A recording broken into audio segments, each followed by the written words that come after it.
이제 25페이지에 복음서에 나타난 하나님의 나라에 대한 계시를 보겠습니다. 복음서는 예수님께서 이 땅에 오셔서 직접 말씀하신 그러한 내용인데, 여기에 천국에 대한 내용이 가장 많이 쓰여져 있습니다. 이 복음서의 내용이 왜 중요하냐면, 이 복음서의 내용이 사도들의 글 속에, 신약성경 전체 속에 나타나 있고, 그리고 구약성경인 선지자의 글들 속에 그대로 나타나 있기 때문에 우리는 복음서의 내용을 먼저 보려고 합니다. 특히 교회의 머리는 예수님이시죠. 예수님은 주님의 뜻을 이루기 위해서, 하나님 아버지의 뜻을 이루기 위해서 오셨는데, 이 땅에 오셔서 그분이 밑바탕에는 천국이라고 하는 그러한 밑바탕이 있었습니다. 그래서 천국에 대한 이 가치관을 가지시고 복음을 전하셨던 거죠. 그래서 병든 자 고쳐도 흔들리지 않았고, 죽은 자 살려놔도 흔들리지 않았습니다. 오직 천국 복음을 전하기 위한 예수님의 역사를 우리는 성경을 통해서 볼 수가 있습니다. 특별히 우리가 사복음서를 먼저 공부하는 것은, 먼저 정말 여기에는 예수님이 실물적인 천국을 증거해 주셨기 때문이죠. 구약 성경은 우리가 천국의 모형이라고 그럴 수 있고요, 즉 모델이죠. 그리고 사복음서는 바로 천국의 실물이고, 그리고 사도들의 글 신약 성경은 바로 천국을 전했던 사도들의 글이기 때문에 그렇습니다. 그 중에 우리는 사복음서 중에 마태복음은 예수님의 직접 제자였던 세리였습니다. 이 사람은 12명의 제자 중에 한 사람으로서, 원래 사실은 이 마태복음은 유대인들을 향해서 쓴 글입니다. 예수님이 누구냐, 예수님에 대한, 예수님이 그리스도임을, 그리스도라는 것을 알려주시기 위한 바로 유대인을 향한 글이 바로 마태복음입니다. 그래서 이 특징을 보게 되면 예수님의 행적을 어릴 때부터, 그리고 태어날 때부터 체계 있게 죽음 이후에까지 기록하고 있습니다. 이런 부분은 아마 마태는 예수님을 끝까지 따라다녔기 때문에 그렇게 쓸 수가 있었을 거예요. 그래서 하나님의 나라를 천국이라는 표현으로 썼습니다. 마가복음은 베드로의 제자 바나바의 조카였던 사람이 바로 마가라는 사람인데, 이 사람이 쓴 글로서 복음서 중에 최초로 기록된 글이기도 합니다. 이것은 로마의 예수 믿는 성도들, 로마 사람들 향한 글이 바로 마가복음입니다. 이 마가복음에는 하나님의 나라라고 하는 내용으로 쓰여지고 있죠. 마태복음은 천국, 마가복음이나 누가복음은 천국을 또 다른 용어로 하나님의 나라, 이렇게 쓰고 있는 겁니다. 특히 마가복음의 특징은 예수님의 기적이 중심이 되고 있습니다. 지금도 살아계신 예수님, 지금도 역사하시는 예수님을 나타내게 하기 위한 것이었고요. 그 다음에 누가복음은 이방인 사도 바울의 제자였던, 의사였던 바로 누가인데, 이 사람은 유대인의 관점으로 그의 아버지가 노예였습니다. 그리고 자선사업에 이러한 일들을 위한 의사의 직업을 가진 사람이 또한 이 누가입니다. 구원자 되심이 바로 그리스도인이었던 헬라인들에게, 특히 헬라인들에게, 믿지 않는 사람들에게도 헬라인에게 복음을 전하기 위해서 쓴 글이 바로 누가복음입니다. 누가복음은 많은 정보를 모집하죠. 예수님 당시에 사람들을 만났을 겁니다.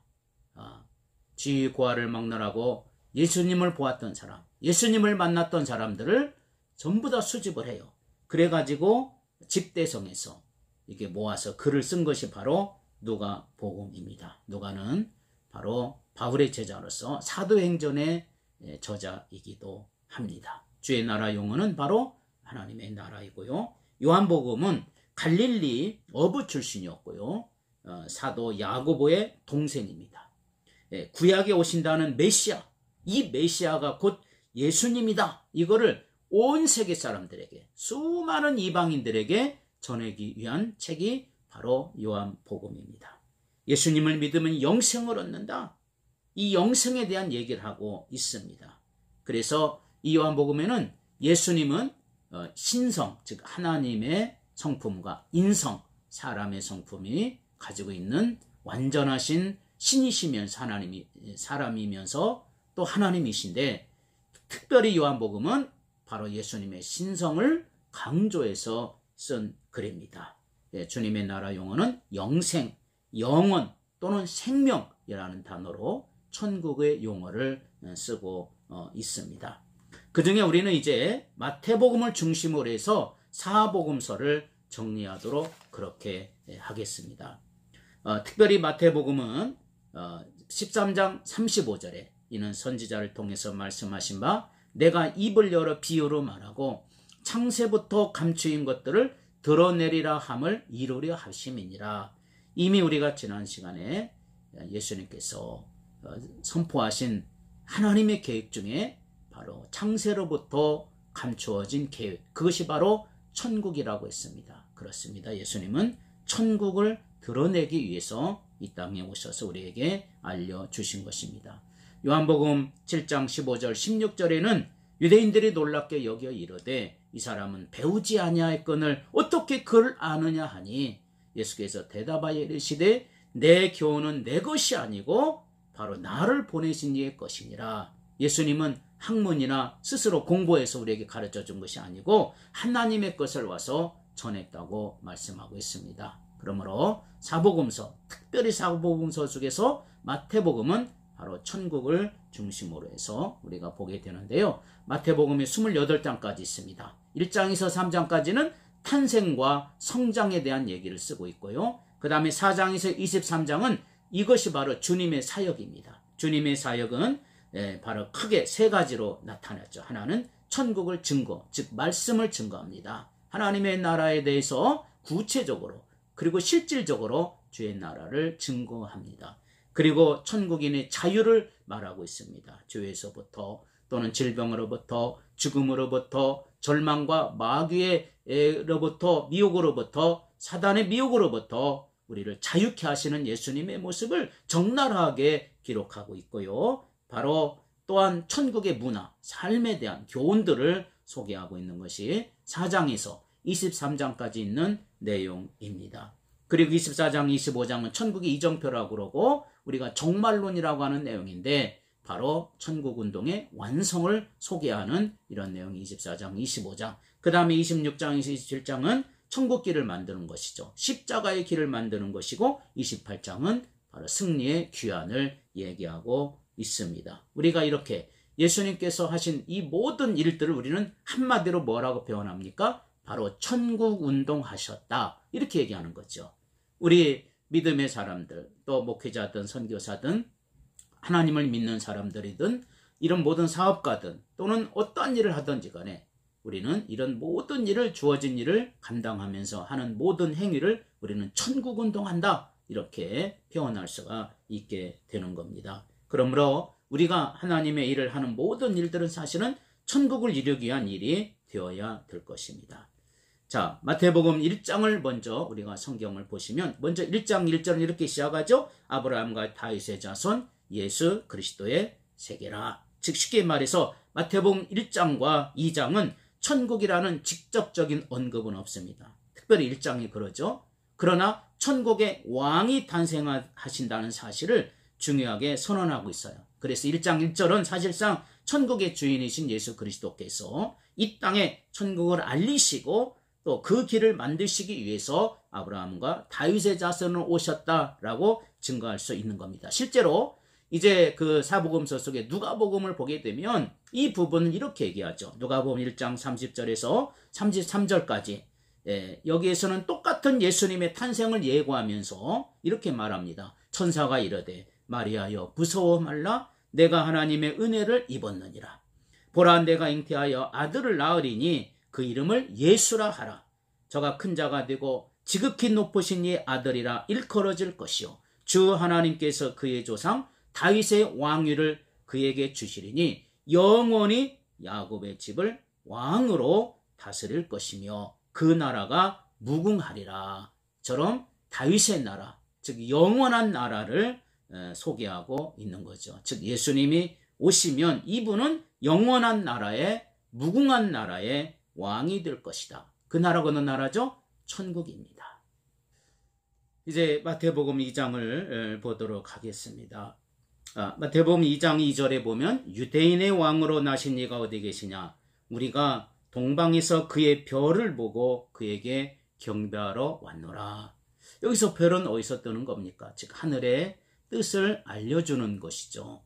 별은, 지금도 이 별은 바로 땅에서 뜨지 않습니다. 바로 하늘에서 이루어지는 하늘의 우주의 도구입니다.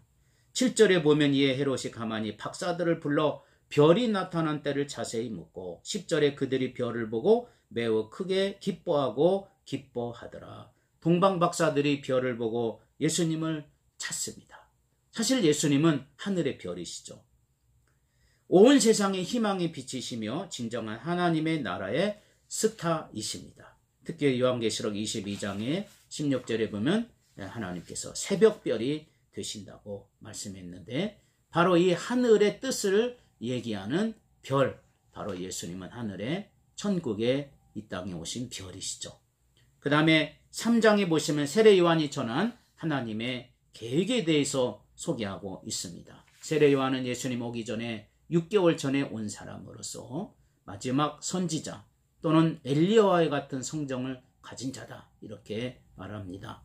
특별히 세례 요한은 이렇게 얘기합니다. 그가 광야에서 전한 복음의 소식, 2절에 보면 세례 요한이 전한 복음 이렇게 얘기합니다. 회개하라, 천국이 가까이 왔느니라 하였으니. 이 내용은 세례 요한이 외친 내용입니다. 그는 정확하게 복음을 이해하고 있었고 그가 설교하는 내용을 보게 되면 하늘의 나라에 대한 얘기를 쓰고 있습니다. 특별히 그가 설교하는 12절의 내용을 보면 손에 키를 들고 자기의 타작마당을 정하게 하사 알곡은 모아 곡간에 들이고 쭉정이는 꺼지지 않는 불에 태우시리라, 이렇게 말하고 있습니다. 특히 여기 보면 알곡, 이것은 성도들을 말하고 곡간, 이것은 천국을 말하거든요. 그래서 여기서 천국을 또 다른 말로 곡간이다, 이렇게 쓰고 있고요. 16절 17절에 보면 예수님께서 요단강에서 세례를 받으시죠. 세례 요한에 의해서 세례를 받을 때 한 얘기예요. 예수께서 세례를 받으시고 곧 물에서 올라오실 때 하늘이 열리고, 여기서 말하는 하늘은 무슨 하늘입니까?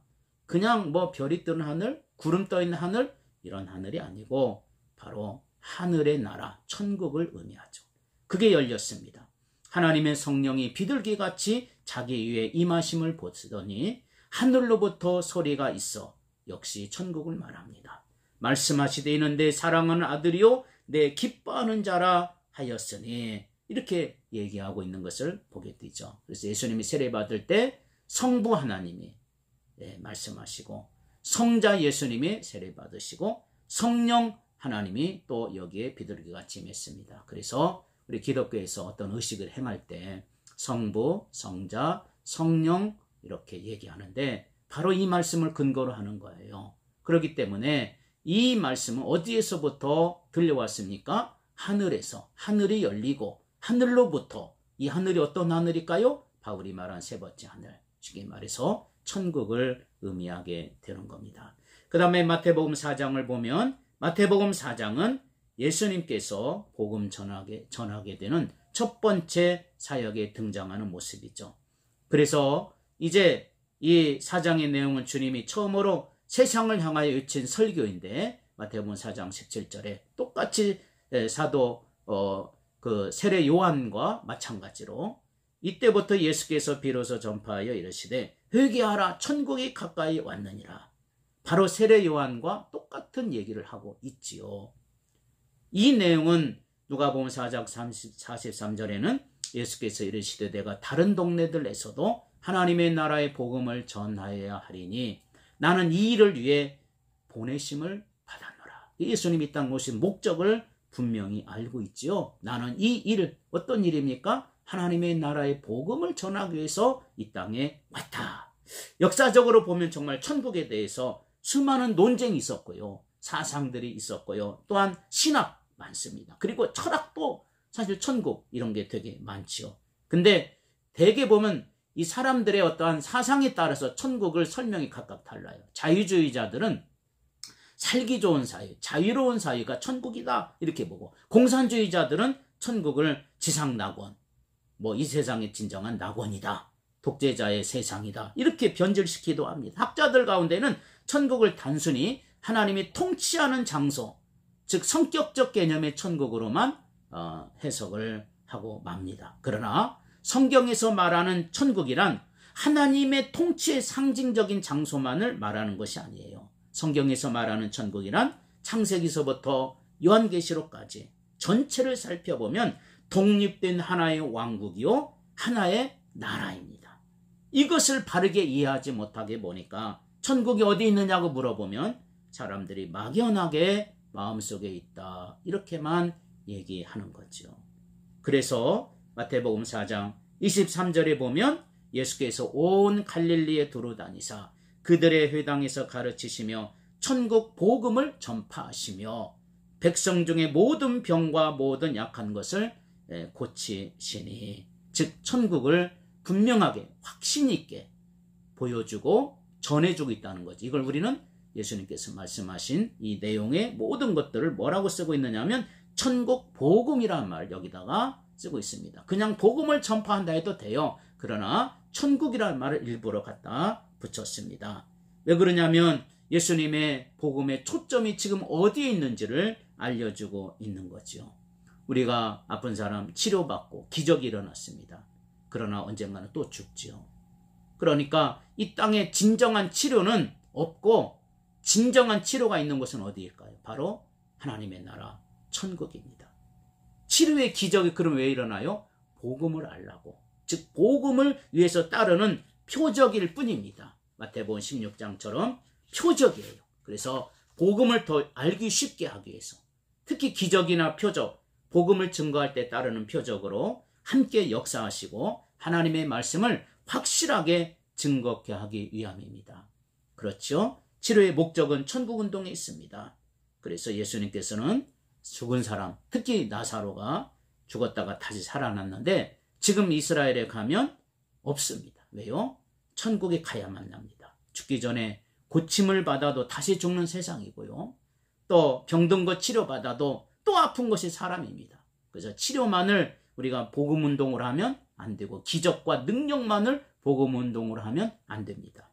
육신적인 질병의 고통을 치료받아서 이 땅은 또 아프니까, 그러니 영원한 질병이 없는 진정한 장소, 이 천국을 소개하는 것이 진짜 치유고 진짜 복음이다 이렇게 말할 수가 있게 되는 겁니다.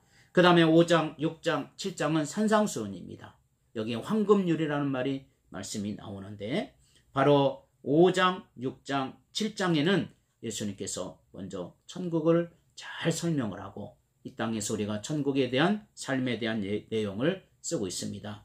먼저 5장에서 7장까지 산상수훈은 우리가 이제 한꺼번에 보면 먼저 5장 3절에서 12절까지는 우리가 잘 아는 대로 천국을 소유한 자들의 행복의 비결, 즉 팔복입니다. 팔복은 한마디로 말해서 천국을 소유한 자, 욕심을 버리고 애통하고 이런 내용이 쭉 나옵니다. 더 좋은 것, 더 나은 것, 이런 것들을 소유한다면 우리의 욕심을 다 버릴 수가 있게 되는 거죠. 그래서 팔복은 천국을 소유한 자의 소유, 5장 바로 3절에서 12절까지, 그 다음에 13절로 16절까지는 천국을 소유한 자들의 사명에 대해서 쓰고 있는 겁니다. 빛과 소금이 되라. 왜요? 우리가 그냥 빛과 소금이 되라고 하면 힘들어요. 그러나 천국을 소유한 사람이기 때문에 천국인답게 빛과 소금 되자 하면 이해가 될 수 있을 거죠. 그 다음에 세 번째는 천국을 소유한 자들의 구체적인 삶에 대한 내용을 쓰고 있는 겁니다. 구체적인 삶, 이렇게 살면 지옥 가고 이렇게 살면 천국 가고 이런 부분들, 이런 내용들을 쓰고 있고, 그리고 천국을 믿는다면 보물을 거기다가 쌓아놓고 이렇게 하라는 거죠. 그 다음에 바로 6장 19절부터 34절까지는 천국을 소유한 자들이 이 땅의 삶에서 어떻게 살아야 되는지 주의사항, 사람 앞에 영광을 받으려고 하지도 말고 중언부언하지도 말고 너희 보물을 하늘에 쌓아두고 먼저 그 나라와 그 의를 구하고, 다 뭐죠? 천국을 중심으로 살라고 하는 그런 뜻입니다.